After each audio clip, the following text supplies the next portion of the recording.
हरि शिव जी आईने शिवा चर्चा देखन हम जाइबे रामा।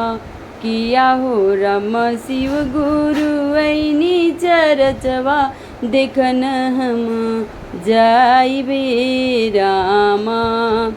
सिरवा पे शोभे उनका जटवा बिराजे ये राम। आहो राम जटवा से बोहे गंगा दरवा देखन हम जाइबे रामा।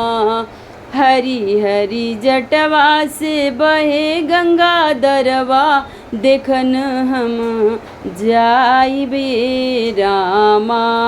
किया हो राम शिव गुरु आईनी चरचवा देखन हम जाइबे रामा।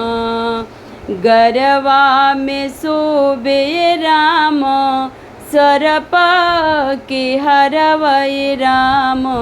आहो राम सपवा छोड़ला फुफुकारी देखन हम जाइबे रामा। किया हो राम सपवा छोड़ला फुफुकारी देखन हम जाइबे रामा। कि हरि हरि शिव गुरु आईनी चरचवा देखन हम जाइबे रामा। हथवा के शोभेला तिरसुल डमरू आए रामा।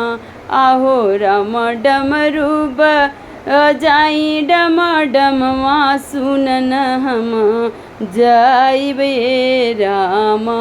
किया हो राम डमरू बजला डिमा डिमवा सुनन हम जाइबे रामा। कि हरि हरि शिव गुरु आईनी चरचवा देखन हम जाइबे रामा। कमर में शोभे उनका मृग के छलवै राम। किया हो राम अंगवाला पेटे भभूतिया देखन हम जाइबे रामा। किया हो राम अंगवाला पेटे भभूतिया देखन हम जाइबे रामा। कि हरि हरि शिव गुरु आईनी चरचवा देखन हम जाइबे रामा। पैर में शोभे उनका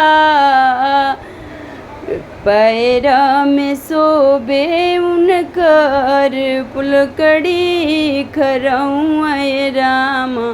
किया हो राम पहने हैं चंदन खड़ुआ देखन हम जाइबे रामा।